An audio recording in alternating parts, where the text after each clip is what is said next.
Hello everyone, स्वागत है आपका एग्जाम अफेयर्स में। आज हम एक काफ़ी चर्चा में रहने वाला टॉपिक डिस्कस करने जा रहे हैं और वो डिस्कस टॉपिक है India Bangladesh relations in news. समझेंगे क्यों, क्या रीज़न है और क्यों ये खबरों में है। बहुत कुछ जानने को मिलेगा, तो वीडियो लास्ट तक देखिएगा जिससे कि आपको चीज़ें समझ में आए। हम समझेंगे बांग्लादेश का फॉर्मेशन कैसे हुआ, जानेंगे एक एक बात को। सो ध्यान से सुनिए, समझिए इस पूरे टॉपिक को। तो शुरू करते हैं अपने पहले टॉपिक को। आज आपने देखा होगा कि हाल में ही इस टाइप के आर्टिकल आपने बहुत सारे देखे होंगे। क्या है? PM Modi begins 2-day visit to Bangladesh, first visit abroad since कोविड-19 आउटब्रेक। यानी कि लगभग 1.5 साल बाद हमारे प्राइम मिनिस्टर की कोई विजिट हो रही है, और वो भी हमारे पड़ोसी देश में, जिसका नाम है क्या? बांग्लादेश। देखिए इस तरह स्वागत किया गया था उनका। तो जान लेते हैं, समझ लेते हैं है क्या। और ये विजिट अपने आप में काफी ज्यादा इंपॉर्टेंट है। क्यों? क्योंकि आपको पता है 1971 में बांग्लादेश का उदय हुआ था। 1971 में बांग्लादेश का उदय हुआ था, और 1971 के बाद आज 2021 में बांग्लादेश अपनी आजादी के 50 साल कंप्लीट कर चुका है। अपनी आजादी के 50 साल सेलिब्रेट कर रहा है बांग्लादेश। तो इस वजह से ये काफी ज्यादा न्यूज में है। तो देख लेते हैं क्या है, यहां समझने की कोशिश करेंगे। तो जानते हैं और समझते हैं, ठीक है। तो देख लेते हैं टॉपिक को और जानते हैं क्या। सबसे पहले आप इस तरह समझिए, जरा कुछ बातें आपको यहां पे समझनी है। देखो था क्या, पहले बांग्लादेश 1971 से पहले कोई बांग्लादेश नाम का देश नहीं हुआ करता था। तो था क्या, बांग्लादेश को पहले ईस्ट पाकिस्तान के नाम से जानते थे। यानी कि पाकिस्तान ही 2 भागों में विभाजित था। एक को बोलते थे वेस्ट पाकिस्तान और एक को बोलते थे ईस्ट पाकिस्तान। तो ईस्ट पाकिस्तान और वेस्ट पाकिस्तान के नाम से 2 देश हुआ करते थे। लेकिन था क्या, जो पॉलिटिकल डोमिनेंस था वो वेस्ट पाकिस्तान के पास था। यानी कि वेस्ट पाकिस्तान पूरे एरिया को पॉलिटिकली काफी ज्यादा डोमिनेट करता था। काफी बड़े लेवल पर पॉलिटिकल डोमिनेशन देखने को मिलता था। किसका? वेस्ट पाकिस्तान का। समस्या तब ज्यादा हो गई जब 1970 के दशक में आते आते वेस्ट पाकिस्तान ने क्या किया, ईस्ट पाकिस्तान के ऊपर उर्दू भाषा थोपना शुरू कर दिया। इसके साथ साथ यहां का जो वेस्ट कल्चर था, वेस्ट की जो संस्कृति थी, वो थोपना शुरू कर दी। इसके साथ साथ इनको कोई राजनीतिक अधिकार नहीं दिए गए।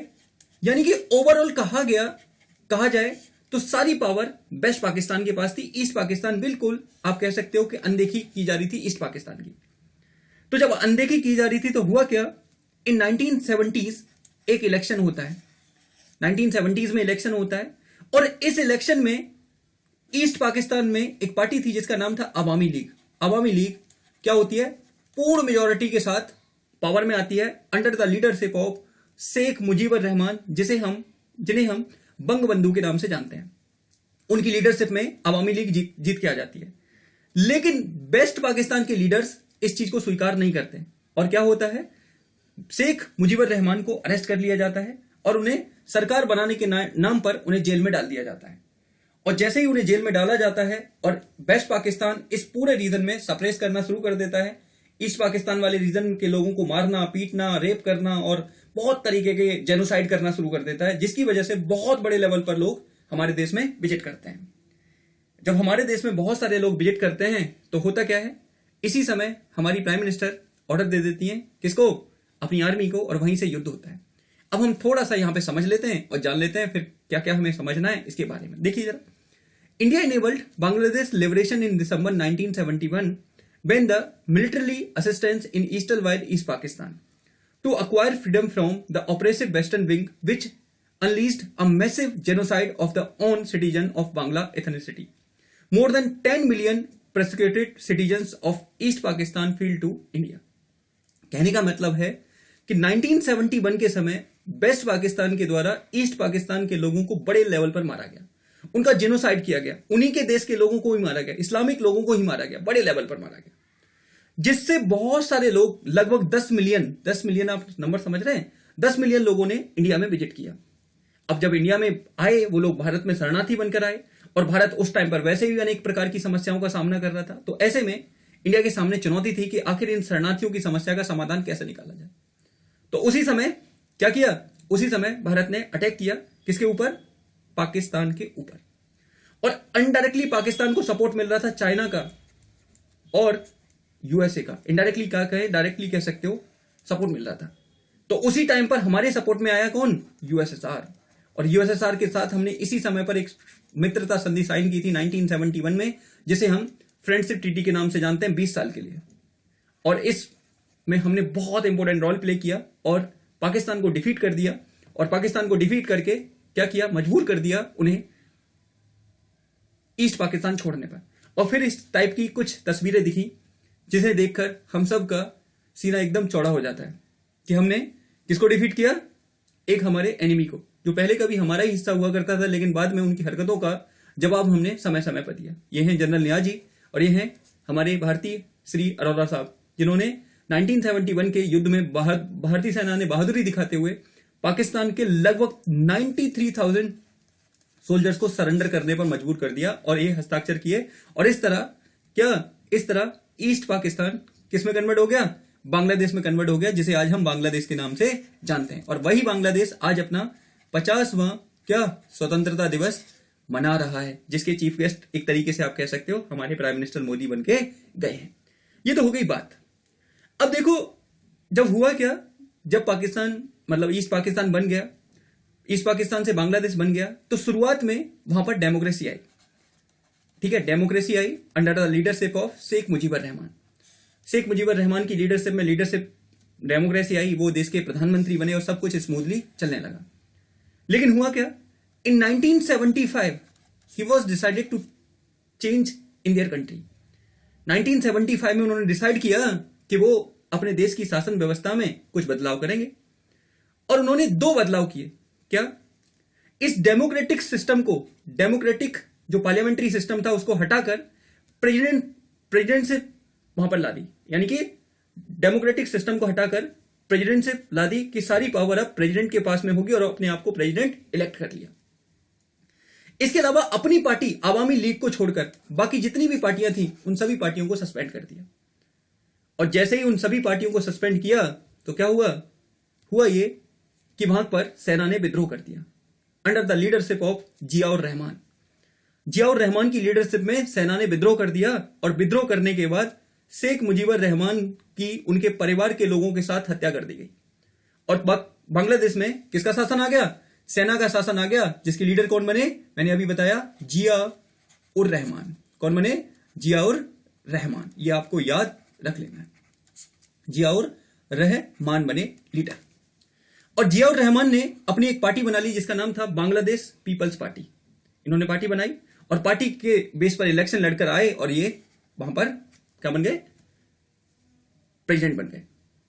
लेकिन कुछ दिनों बाद इनकी भी सेना के द्वारा हत्या कर दी गई। इनको भी मार दिया गया सेना ने। अगले सैनिक जनरल बने एचएम इरशाद। और एचएम इरशाद 1990 तक अपनी पोस्ट पर बने रहे। लेकिन in 1990 the people of Bangladesh start protest against the military rule and they demand now we need democracy. जब बड़े लेवल पर प्रोटेस्ट हुए, बड़े लेवल पर आंदोलन हुए, तो सरकार को उस डिमांड को मानना पड़ा। और 1990 में बांग्लादेश में डेमोक्रेसी की शुरुआत हुई, इलेक्शन आए। और तब से लेकर अब तक बांग्लादेश एक डेमोक्रेटिक कंट्री है, एक बढ़िया डेमोक्रेटिक शासन चला रहा है बांग्लादेश। ये आपको अच्छे से याद रख लेना है। वहां पर 2 पार्टियां हैं, एक तो यही बांग्लादेश पीपल्स पार्टी जिसकी लीडर है खालिदा जिया। जब ये खालिदा जिया आती हैं तो इनके रिलेशन चाइना के साथ बहुत अच्छे और भारत को नेग्लेक्ट करना शुरू कर देती हैं। और एक हैं जो वर्तमान में है आवामी लीग की लीडर, जिनका नाम है शेख हसीना। जब ये पावर में आती हैं तो भारत और बांग्लादेश के संबंध काफी ज्यादा सुधर जाते हैं। अब हमें यहीं पर इन सारी बातों को खत्म करके ये समझना है कि भारत के साथ क्या समस्याएं हैं और क्या अच्छे मुद्दे हैं, वो सारी बातें समझेंगे यहां पे। सबसे पहले आप समझिए 1971 के युद्ध में अमेरिका और चीन, जिन्होंने अपने स्वयं के तालमेल की शुरुआत की थी और इन्होंने पाकिस्तान का समर्थन किया था और भारत का विरोध किया कि भारत पूर्वी पाकिस्तान के मामले में हस्तक्षेप ना करे। लेकिन हमें इनडायरेक्ट समर्थन दिया मास्को ने। मास्को का मतलब रसिया ने, मास्को का मतलब यूएसएसआर ने डायरेक्टली समर्थन दिया और जिसके दम पर हमने साथ मिलकर क्या किया, बुरी तरीके से पाकिस्तान की सेना को हराया।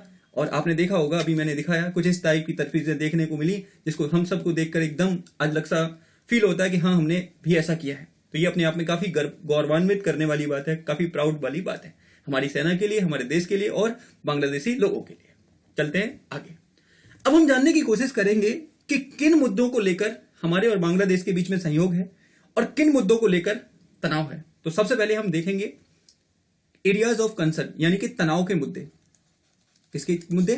तनाव के मुद्दे। समझेंगे क्या है ये तनाव के मुद्दे, जरा ध्यान से सुनिए आप। देखो, सबसे पहला है failed river water sharing agreement between India and Bangladesh despite many efforts, यानी कि कई प्रयासों के बावजूद भी भारत और बांग्लादेश के बीच में जो नदी जल विवाद है, नदी के जल को लेकर जो साझाकरण का समझौता है, वो असफल रहा है। भारत के बीच में गंगा नदी, तीस्ता नदी, इन दोनों नदियों को लेकर दोनों देशों के बीच में काफी ज्यादा विवाद रहता है। आज तक इसका समाधान नहीं निकल पाया है, जिसके कारण कई बार दोनों देशों के बीच में अनबन देखने को मिलती है। पहला पॉइंट। दूसरा, growing concern in Bangladesh over the national register of citizen, NRC. Bharat सरकार एनआरसी लागू करने की पूरी विचार बना चुकी है, मन बना चुकी है कि भारत में एनआरसी लागू किया जाएगा। अब जब एनआरसी लागू किया जाएगा तो आप जानते हैं कि बड़े लेवल पर बहुत सारे लोग हैं जो हैं बांग्लादेशी लोग हैं जो इलीगल तरीके से भारत में रह रहे हैं, तो उनको डिपोर्ट किया जाएगा बांग्लादेश में, जिसके कारण काफी ज्यादा टेंशन हो सकती है इंडिया और बांग्लादेश के रिलेशन में। उसके बाद एंटी मार्केट ओरिएंटेशन इन दिल्ली इकोनॉमीज पॉलिसी, दिल्ली की आर्थिक नीति में बाजार विरोधी रुझान। क्या मतलब है इसका? इसका मतलब यह है कि बहुत सारे लोगों का यह मानना है, बांग्लादेश की लोगों का, कि भारत अपनी बड़ी इकोनॉमी का फायदा उठाकर बांग्लादेश के बाजार पर नियंत्रण स्थापित करना चाहता है, बांग्लादेश को अपने अंडर में लेना चाहता है। यह मानना होता है, जिसकी वजह से भी हमारे रिलेशन खराब देखने को मिलते हैं, हमारे बीच में तनाव होता है। उसके बाद बांग्लादेश, भूटान, भारत और नेपाल की एक पहल थी जिसका नाम है BBIN, ठीक है, BBIN एक पहल है जिसके बीच में इन देश ट्रांसपोर्टेशन एक्टिविटी को बढ़ावा दिया जाएगा, लेकिन अभी तक इसको लागू नहीं किया गया, और लागू नहीं किया गया तो इसकी वजह से समस्याएं देखने को मिलती हैं, और जब समस्याएं देखने को मिलती हैं तो दोनों ही देशों के बीच में कहीं ना कहीं तनाव देखने को मिल रहा है। इसके अलावा एक और विवाद है जो है सीमा विवाद को लेकर। आप जानते हैं कि बड़े लेवल पर हमारे और बांग्लादेश के बीच में सीमा क्या है? ओपन है, और भारत सबसे बड़ी सीमा इन्हीं के साथ साझा करता है। ओपन सीमा होने की वजह से विवाद देखने को मिलता है, इलीगल घुसपैठ होती है और समस्याएं देखने को मिलती हैं। तो ये तो सारे वो मुद्दे हैं जिनको लेकर हमारे कंसर्न्स हैं, लेकिन कुछ मुद्दों पर बांग्लादेश हमारा समर्थन करता है, जिसमें सबसे पहला जलवायु परिवर्तन के मुद्दों पर बांग्लादेश और भारत का रुख समान रहता है। जलवायु परिवर्तन का मुद्दा हो या आतंकवाद का मुद्दा हो, दोनों का रुख हमेशा समान रहता है, यानी कि क्लाइमेट चेंज एंड टेररिज्म पर दोनों सेम रीजन रखते हैं। दूसरा, इंडिया को सपोर्ट करता है बांग्लादेश कि इंडिया को परमानेंट मेंबरशिप मिलनी चाहिए यूनाइटेड नेशन ऑर्गेनाइजेशन में, यह अपने आप में काफी बड़ी बात है। तीसरा, वर्तमान की जो सरकार है बांग्लादेश की, बहुत सारे तत्व ऐसे थे जो बांग्लादेश में रहकर भारत विरोधी गतिविधियां चलाते थे, तो वर्तमान सरकार ने उन सब को नियंत्रित किया है और आदेश दिया है कि भारत के खिलाफ किसी प्रकार की कोई गतिविधि नहीं की जाएगी। व्यापारिक रिलेशन काफी अच्छे हैं अभी तक हम लोगों के। सीमा को लेकर विवाद था, उस विवाद का भी समाधान कर लिया गया है, यानी कि धीरे धीरे जो विवाद थे उनको मिटाकर हम अब एक ऐसी तरफ बढ़ रहे हैं जहां पर दोनों के रिलेशन सुधर सके, जहां पर दोनों एक अच्छे रिलेशन का स्थापना कर सकें, तो काफी अच्छी बात होगी हमारे लिए भी और बांग्लादेश के लिए भी। आई थिंक इतनी बात आपको मेरी समझ में आई होगी, चीजें क्लियर हुई होंगी आपको। अगर ये चीजें समझ में आई हैं तो पूरा वीडियो देखें, और अगर आप 12th में हैं तो अच्छे से इस वीडियो को देखें, क्योंकि ये आपको बहुत हेल्प करेगा। इस बार एक ना एक क्वेश्चन जरूर आएगा आपका इंडिया बांग्लादेश के रिलेशन के ऊपर। क्यों आएगा? आप जानते हैं ऑलरेडी कि दोनों देश, खास करके बांग्लादेश अपना 50वां बर्थडे मना रहा है, तो ये आपको अच्छे से याद रख लेना है, ठीक है। चलिए देखिए इस वीडियो को, मिलते हैं ऐसे ही किसी नई वीडियो में। तब तक के लिए आप सभी का धन्यवाद। God bless you all of you.